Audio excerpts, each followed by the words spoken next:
publicado. Espero que a gente consiga aí fazer um bom apanhado dele.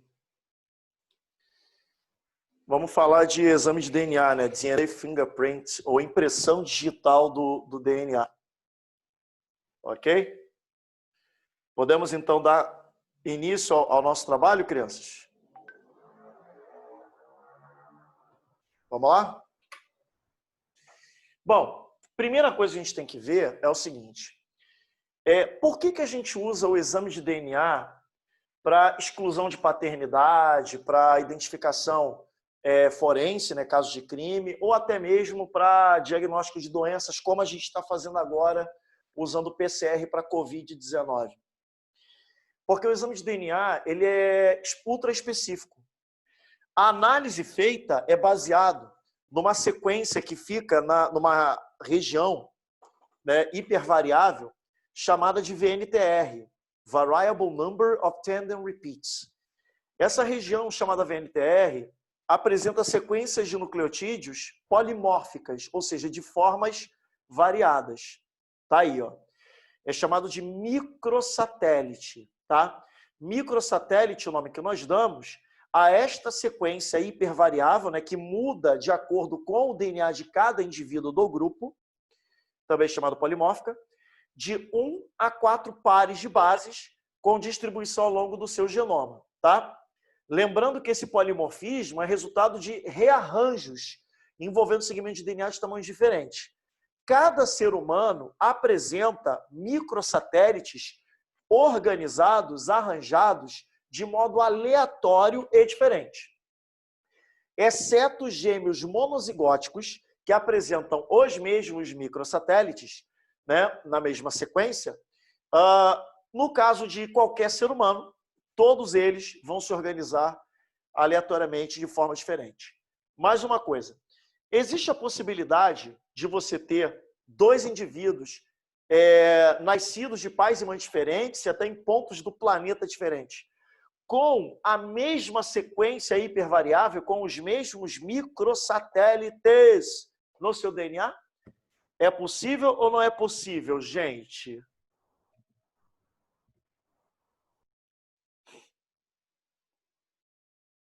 É ou não é possível? O que é ou não possível? Não é. Por exemplo, você, Davi, será que tem alguém no mundo que tem os microsatélites na mesma ordem que você, Davi?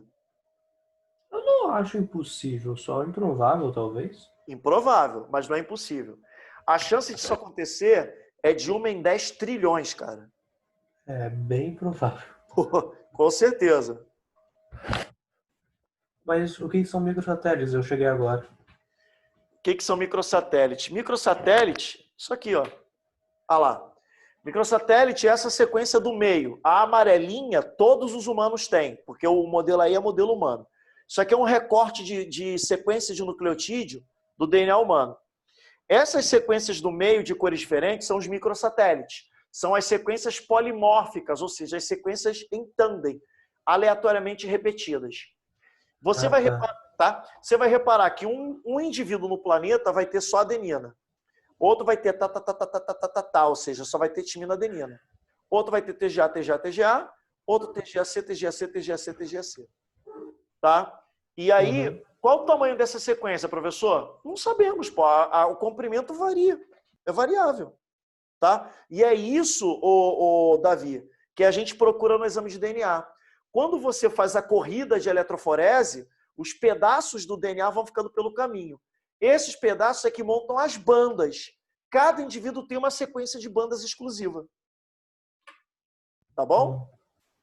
Aqui, ó. Você vai pegar o DNA do cara. Tá? Aqui, ó. Isso aqui é um filamento de DNA.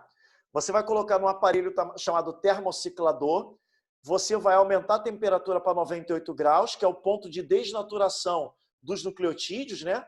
As bases nitrogenadas desnaturam, elas se soltam, tá? Você vai ter, lá, elas se soltam.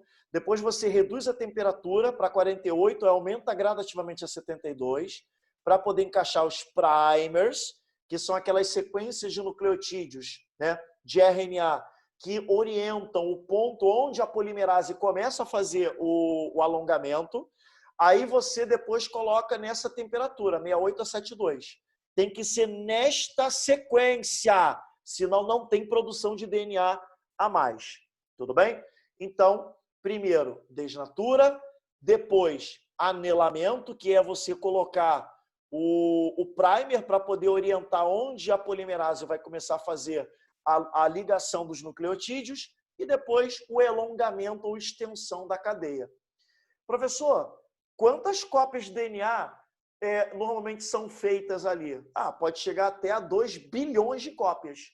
Você tem que fazer o número maior possível de cópias para você poder ter bastante material para a corrida de eletroforese. Tá? E aí você tem um resultado, já ao final dele. O que vocês estão observando aí? 3 grupos de alelos, 3 grupos de VNTRs. Mamãe, filho e o suposto pai. Aí vem a pergunta. Este DNA corrido do menino, né? Esse DNA corrido aí, que apresentou 2 grupos de VNTRs, esse aqui e o de baixo. Esse DNA aqui corrido corresponde parte ao suposto pai, crianças? Ou não? Sim, porque não tem na mãe. Sim, porque não tem? Na mãe. Então, a mãe... Como assim não tem na mãe? A mãe não tem na mãe, tem no pai? Como assim? Deixa eu entender. Ué, mas aqui a mãe tem uma VNTR que é compatível com o filho. Ó, aqui. Tô falando na outra. Não sei. O que acontece? Você não pode observar o da mãe. Você tem que observar só os do pai.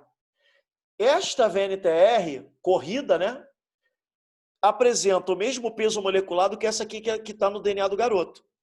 Significa dizer que o pai contribuiu com o material genético para essa criança.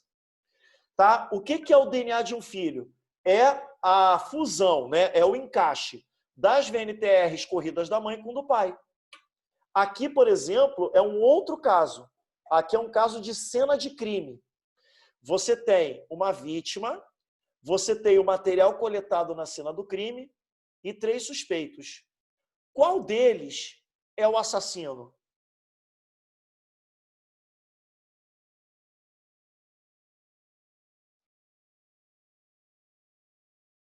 O 2. Por que você tem tanta certeza?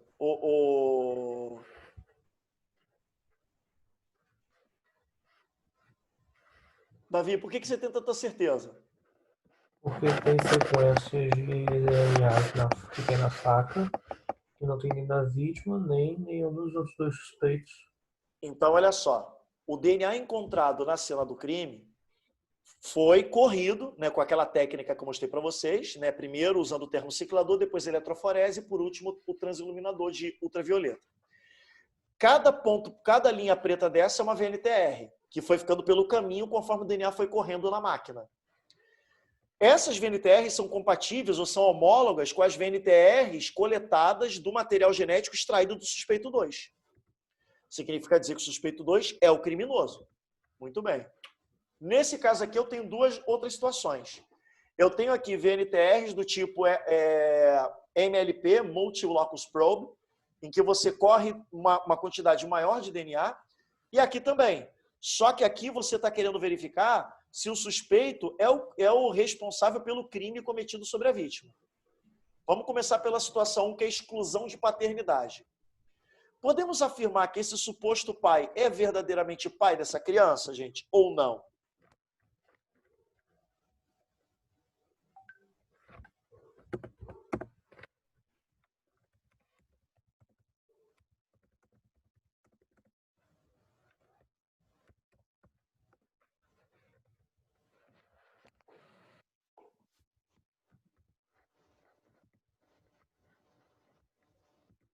E aí, gente? Sim. Vamos lá. Então, ele é pai. Ele é pai. Por que você diz que ele é pai? Por que ele é pai? Porque os fragmentos que não tem na mãe são compatíveis. Então, vamos usar o termo Eu, VNTR? Vamos ao termo VNTR? O que acontece? Você tem as VNTRs da mãe, que são coincidentes, que são homólogas aos da criança. Você tem as VNTRs do pai, que também são coincidentes com a criança. Se você pegar e juntar os dois, se você pegar esse aqui e juntar numa só, você vai ver que vai bater igualzinho com o da criança. Tudo bem? Agora, cara, eu acho que não. você acha que não, meu filho? É. Você acha que não, meu filho? Mas que... Ora, peraí. Vamos ver se você está certo. Você acha que o cara não é pai da criança? É isso? Se você contar ali, ó, lá na quarta do pai, o Ah, pai tem, a mãe também tem, mas a criança não tem. ué, mas qual o problema? Ele vai ter organizações de VNTRs exclusiva dele. Não, pô, não, nesse aí não, é embaixo ainda. Ah. A pergunta é a seguinte: ele não é o pai?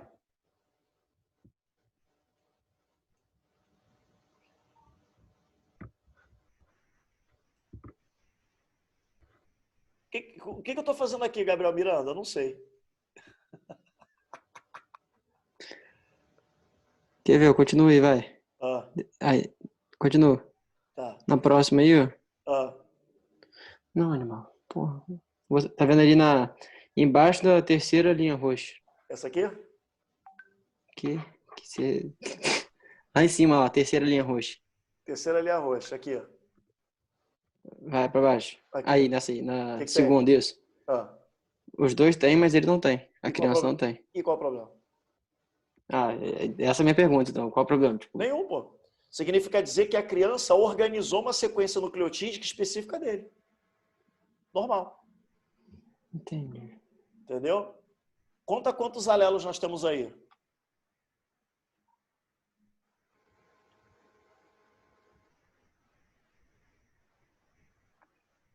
Ah, nós temos 10, ó. Tem até mais um aqui do pai que eu esqueci de contar, ó. Esse aqui. 5 de cada.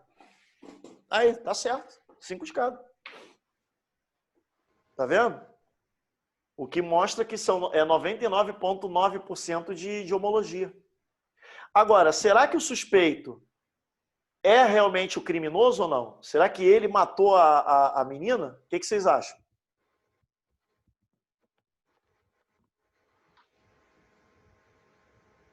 Acho que não. Não. Por quê? Tem amostra de sangue do local que não é nem sangue não, de DNA. Não é nem da vítima nem do suspeito. Uhum, exatamente. Exatamente. O que acontece, galera? Você tem que comparar sempre as VNTRs do indivíduo que você, né, acusa como sendo criminoso ou assassino, enfim, com as encontradas na amostra recolhida na cena do crime. Se elas não forem coincidentes, ele é inocente. Se elas forem coincidentes, ele é culpado. E agora?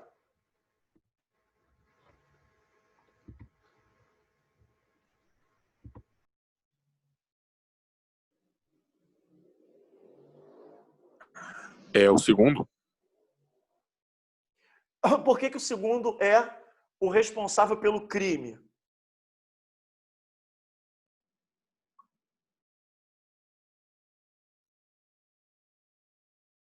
Porque tem compatibilidade com o da cena do crime.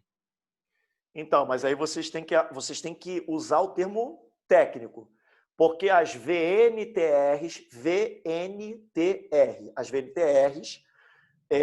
as VNTRs encontradas, né, na amostra obtida da cena do crime são compatíveis ou homólogas com aquelas geradas a partir da coleta do material do suspeito 2.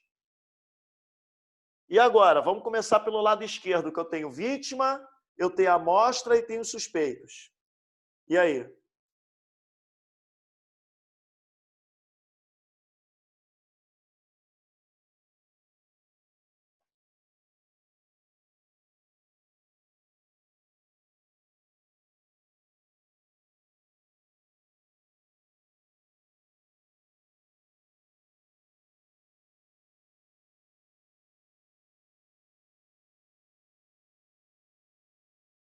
Vamos lá, galera. E aí?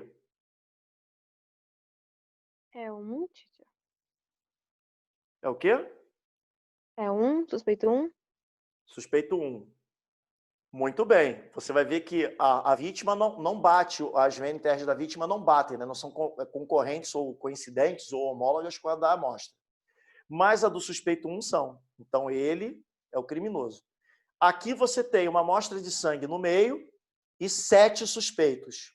Qual deles é o criminoso?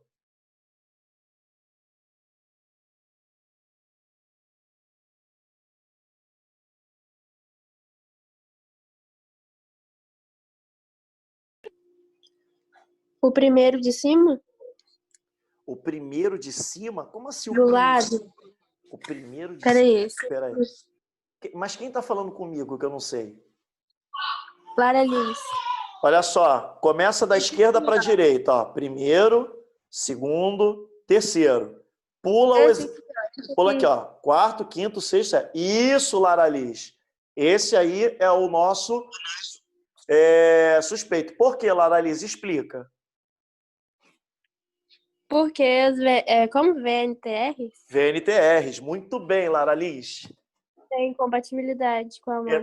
Exatamente. E aí, o que acontece? Ó? Aí você tem que olhar isso aqui. Ó. Peraí. VNTR. O que é VNTR? Variable Number of Tandem Repeats. VNTR. E nós temos a SNP. SNP significa Single Nucleotides Polymorphism. Tá aí, ó. Qualquer um dos... Ó, essa sigla aqui, VNTR ou SNP, são as siglas usadas para se referir aos microsatélites. Então, tá aqui, ó. Ambas se referem aos microsatélites. Tá bom? Tá? Então, essas manchas escuras são VNTRs ou SNPs ou microsatélites. Qualquer um dos 3 nomes atende a mancha. Tá bom? E isso é o que? É DNA? Coisa de DNA? Isso é um borrão de DNA. Por isso que a gente chama esse exame também de blotting. Blot significa borrão em inglês. Tá? Isso é um borrão de DNA que fica no caminho. O que acontece? Os borrões mais escuros indicam o começo do exame. É onde o DNA está mais concentrado. E os mais tênues indicam a menor quantidade de DNA. Você vai reparar que, onde que começa a contagem? Aqui embaixo ou aqui em cima? Onde que a corrida começa? Embaixo ou em cima? Embaixo. Embaixo. Porque aqui você tem o DNA mais denso, ou seja, o peso molecular dele é maior.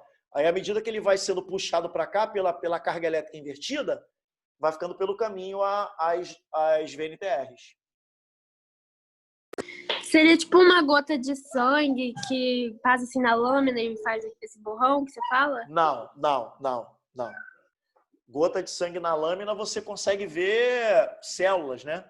Aí você tem que usar uma técnica para poder, primeiro, como eu mostrei no começo lá, tem que extrair o DNA, multiplicar o DNA, para depois você correr ele na eletroforese e aí colocar no transiluminador para ver isso aí, na ultravioleta. Tá? Só vendo a técnica mesmo, teria que mostrar para você. Mas não mostro porque não é cobrado, mas eu posso um dia fazer um material para vocês poderem ver como é que é. Tá? Ou indicar o vídeo, né, para que vocês possam ver. Vou indicar um vídeo para vocês. Deixa eu fechar aqui. Pronto. Este é o primeiro caso de análise de DNA da história da humanidade, né? O caso Colin Pitchfork, a primeira exoneração e prisão baseado em uma evidência de DNA. Não se engane, Colin Pitchfork era um assassino do tipo psicopata, tá? É um homem com transtorno de personalidade antissocial psicopata. O que é um transtorno de personalidade antissocial? É uma condição psiquiátrica em que o indivíduo não tem remorso. Ele não sente remorso pelas coisas que ele faz. 2, não tem empatia. Ele não consegue se colocar no lugar do outro. Terceiro, é uma pessoa que não tem controle. 1, com questões relacionadas a dinheiro. 2, ele não tem controle com questões relacionadas a trabalho. Se ele precisar subir no emprego, pode ter certeza que ele vai fazer o que for para poder alcançar o êxito dele, inclusive matar. O Colin Pitchfork era um cara desses. Ele foi preso, e está preso até hoje, porque isso aconteceu na Inglaterra, né, no condado de Narborough, na Inglaterra, porque ele estuprou e matou duas adolescentes de 15 anos. Uma em 1983 e a outra em 1986, tá? 86. Aqui está 87, mas foi 86. Na época, a polícia contatou Alec Jeffreys, que é o pai do exame de DNA. Alec Jeffreys é o cara que criou o exame de DNA em 1980. A polícia chamou Alec Jeffreys, que é inglês, e ele prontamente pegou o material coletado tanto em 83 quanto em 86. Em 87 ele fez o exame e constatou que Pitchfork era realmente o assassino. Mas não foi tão simples assim. Por quê? Foram feitos 3.200 testes com homens que se voluntariaram numa época para poder doar sangue, né? A campanha de doação de sangue. Nesse período, o Colin foi lá, porque como ele era um cara que tinha que estar acima de qualquer suspeita, ele foi lá para poder fazer essa doação. Só que, na verdade, não foi ele que doou. Quem doou o material foi um amigo dele, padeiro, que entrou na fila e ele convenceu o cara foi lá e doou o material. No nome dele. Quando a polícia começou a fazer as investigações e chegaram até ele, né, não nele, mas chegaram até o amigo, viram que o exame de DNA não batia com a evidência encontrada na cena do crime. Por quê? Porque ele fez o cara fazer o exame no lugar dele. Mas aí perceberam, né? Aqui, ó, o jornal da época está aqui, ó. Fazendo uma análise mais minuciosa, chegaram a esse cara, a esse padeiro, né? E aí ele contou que um amigo dele, que é o Colin, pediu para que ele fizesse o exame porque ele não estava se sentindo muito bem. Filha da mãe, desgraçado. E aí o que aconteceu? Foram até ele, com mandato, e ele foi obrigado a fazer o exame, tá? E agora algumas coisas bizarras, né? Disso que aconteceu. Quando ele cometeu o segundo crime, ele diz aqui, isso aqui é um jornal da época. Olha aqui, ó. Eu rasguei as roupas dela e me atirei sobre ela e a agredi. O advogado de acusação disse que quando ele contou isso, ele mostrava muito controle de si próprio e total falta de remorso. Óbvio, porque ele é um psicopata. Nem a esposa, que ele buscou mais tarde, no mesmo dia, nem qualquer outra pessoa suspeitava que ele tinha qualquer envolvimento nesse crime terrível. E uma coisa mais bizarra ainda é que ele deixou o filho de 4 anos de idade, tá? No bebê conforto do carro, enquanto ele estava atacando a garota lá em Narborough.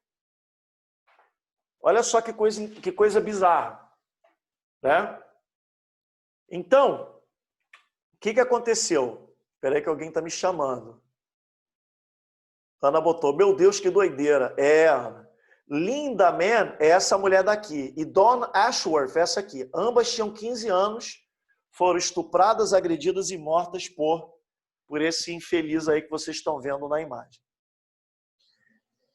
Alguém quer perguntar alguma coisa, gente, com relação a esse crime ou não? Porque eu vou avançar para crimes do Brasil. Não? Tranquilo. Beleza. Deixa eu perguntar então aqui. Deixa eu ver. Marilane, você está por aí, Marilane? Oi, tô sim. Quer perguntar alguma coisa, Marilane? Não, quero não. Lara Liz, a sua mãe ainda está por aí, Lara Liz, ou não? Não. Uma pena, Lara Liz, porque os Ela casos... tava, Ah, mas ela foi dar banho na minha irmã. entendi. Os casos que eu vou mostrar agora, sua mãe vai lembrar porque são casos que foram emblemáticos no final dos anos 90 e no início dos anos 2000. Esse é o exame de DNA, o primeiro exame de DNA da história que incriminou uma pessoa, né, que cometeu um crime. Os dois piores casos do Brasil utilizando exames de DNA. Primeiro caso, para quem não sabe, esse aqui é Francisco de Assis Pereira, o vulgo maníaco do parque. Do seu lado esquerdo, todas as vítimas conhecidas do maníaco do parque. Patrícia Gonçalves Marinho, 24 anos. Selma Ferreira Queiroz, 17 anos, menor de idade. Raquel Mota Rodrigues, 23. Isadora Frankel, 19. Rosa Alves Neta, 21. E duas testemunhas não identificadas, né? Os corpos foram achados entre janeiro e agosto de 1998. Duas mulheres não identificadas, na verdade. Bom, todas elas morreram com o mesmo padrão de sadismo do maníaco do parque. Vocês gostariam de saber qual o padrão que ele utilizava ou posso avançar para o outro caso?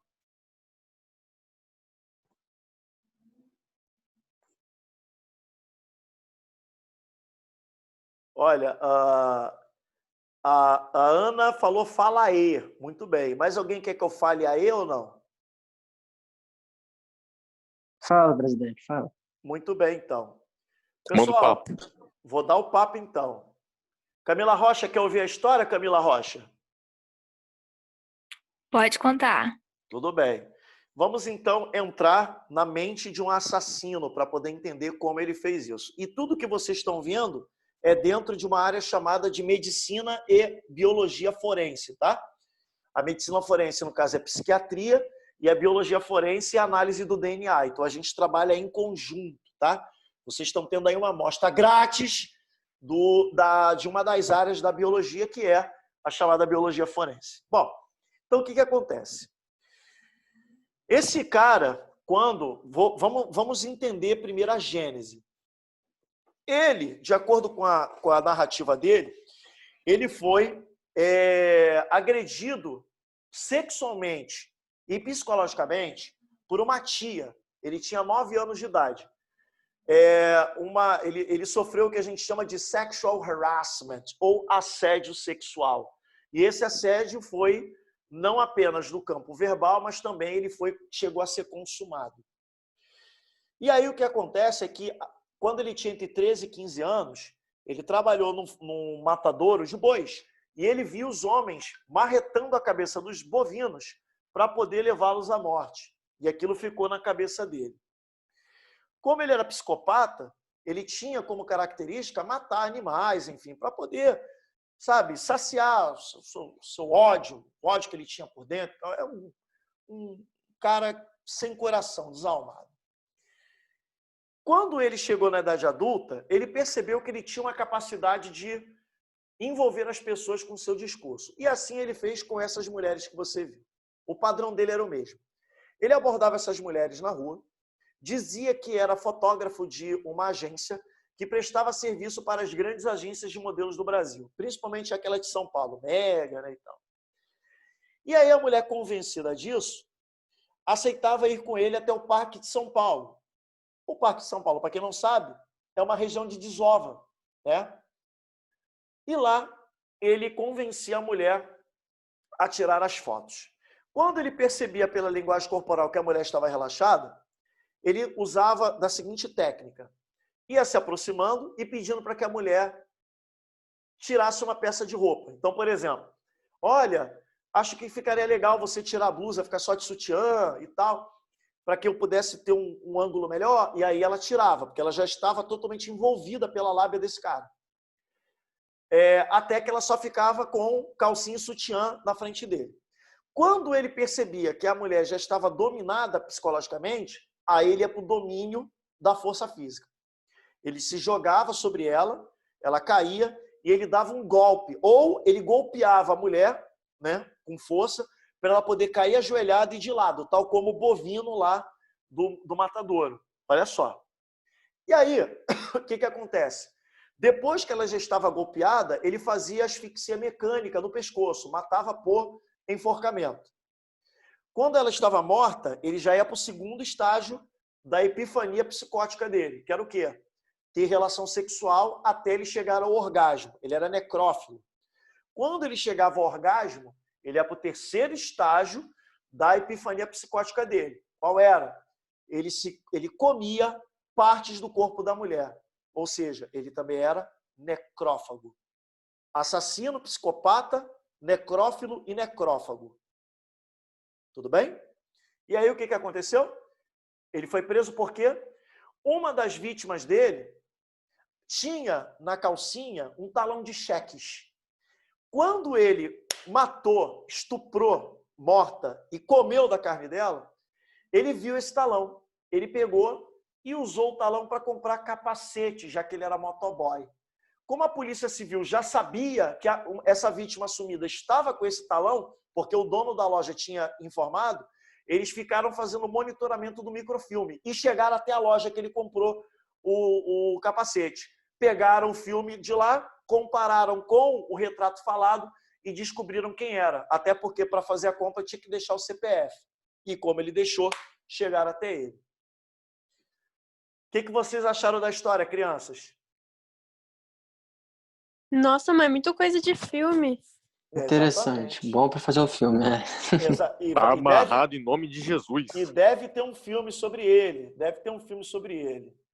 A Ana Carolina Dilon disse, muito burro usar o negócio. Não, na verdade, Ana Carolina, o psicopata, ele tem método, mas como qualquer humano, ele falha. Só que a falha dele é uma falha grosseira, desse animal desgraçado. Aqui você vê, na polícia de São Paulo, o chamado Museu do Crime. Ele tem uma posição de destaque. Ele e vários, Chico Picadinho, o Pedrinho Matador, que agora é chamado Pedrinho Pregador, porque agora ele está na igreja. Falando nisso, o Maníaco do Parque também está na igreja. Ele se casou com uma senhora de mais de 60 anos, né? Só que a mulher já se separou dele. Ele recebe milhares de cartas de mulheres apaixonadas por ele. Nossa Senhora, gente, eu não consigo contar essas histórias que me dão ódio. Vocês não têm ideia.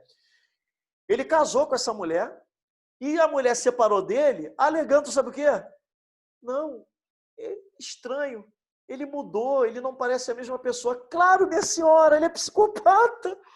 Meu Deus do céu, cara, a mulher casou com ele. O que acontece? Ele entrou para a igreja e disse que está liberto do mal que estava dentro dele. Porque isso era uma obra do Satanás. E mais, gente, ele falou que pode sair, reintegrar-se na sociedade, casar, ter filhos. Ele disse que é louco por menina. Ele queria ter filhas meninas. Realmente, ele é louco por matar meninas, não por ter filha menina. Porra, cara idiota. Ai, caramba. Vamos lá, tá aí, ó. Depois eu vou mandar isso aí no grupo. Eu acho que eu já até mandei. Se não mandei, vou mandar hoje. Para a gente poder encerrar, que a gente só tem 4 minutos e meio, esse patife salafrário, esse pulha, esse crápula, esse troço aí, chamado Roberto Aparecido Cardoso Champinha, Alves Cardoso Champinha, ele matou, né? Quer dizer, ele não matou o Felipe Café, mas ele foi mandante do assassinato dele. Quem matou ele foi o tal do Pernambuco. Felipe Café e Liana Friedenbach, namorados, saíram escondidos e foram acampar em Bugaçu, num parque lá também, numa chácara. Champinha morava lá. Estava ele e Pernambuco descendo para poder pescar, encontraram os dois, decidiram assaltar. Puta merda. Desculpa. Gente, eu não consigo contar essas histórias sem ficar... Ai, caceta. Vamos lá. Vamos. Aí o que aconteceu? Escuta aí. O Champinha, então, viu que eles não tinham dinheiro, pediu para Pernambuco levá-los para uma casa, botaram em cativeiro. Aí chegaram, mais pessoas, né? Chegaram mais 3 comparsas. O nome deles está aí, eu não vou passar o coisa, porque é muito cruel esse troço. Mas o que acontece? Na primeira noite, eles ficaram em quartos separados. Ele colocou o Felipe Café num quarto e a Liana no outro. Na primeira noite, o Pernambuco estuprou a garota de 16 anos. O Pernambuco tinha 40 e poucos anos. Estuprou a garota. No dia seguinte, de manhã cedo, o Pernambuco pegou o Felipe, né? Levou para um córrego perto e deu um tiro na nuca e matou. A garota ficou sozinha, a própria sorte, com esses 2. E com mais 3 que chegaram. Aí ficavam 5. Sendo que o Champinha era o mandante intelectual do crime e só tinha 16 anos. Por isso que ele está na Fundação Casa, porque ele cometeu o crime menor. Ele não pode ser preso. Porque a lei proíbe você prender uma pessoa que cometeu o crime sendo menor de idade. Ah, professor, mas que ele está preso até hoje? Porque todo ano psiquiatras emitem laudos dizendo que ele não pode vir à sociedade porque ele é um psicopata. Liana foi estuprada durante 3 dias ininterruptos, em rodízio, por esses 3 homens. E o Champinha fez isso no dia seguinte e no terceiro dia. Na madrugada do 4º dia, ele pegou Liana, muito já exausta, quase, sabe? Levou para o mesmo lugar que matou Felipe Café, pegou uma faca e deu em torno de 17 a 20 golpes, com um facão cego nas costas e no tórax. Vendo que ela não morreu, ele pegou e deu com o cabo com a parte cega do facão na cabeça, que quebrou o crânio dela e ela morreu praticamente de modo instantâneo. Não satisfeito, ele pegou o facão e deu um golpe que decepou a cabeça da garota.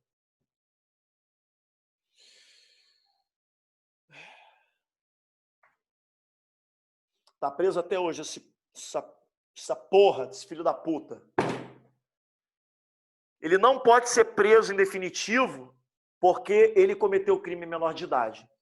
E em 2014, uma juíza de São Paulo ia soltá-lo, porque não viu razão para mantê-lo preso lá na Fundação Casa. Quase que ele foi solto. É isso. Mas o Edmo, Fala. quando ele for maior de idade, ele vai poder ser julgado por esse crime que ele cometeu quando era mais novo? Meu filho, ele já tem 30 anos. Ele cometeu esse crime em 2002. Ele tinha 16. Mas aí ele pode ser julgado? Não pode.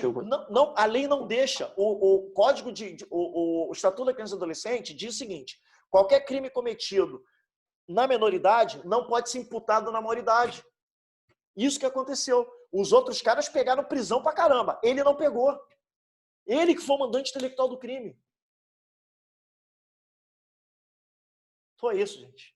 Pessoal, desculpa os palavrões, eles vão sair no áudio, mas é porque eu não consigo dar essa aula sem fazer isso, tá? O restante da matéria está aí para vocês poderem ver. Eu vou encerrar, então, hoje. Desculpa qualquer coisa, tá? Mas eu não consigo dar essa aula sem me aborrecer. Tá beleza, gente? Show, show. Beleza. Bom, gente, então é isso. Muito obrigado pela presença de todos. Eu vou terminar de gravar esse vídeo e subir. Tá bom?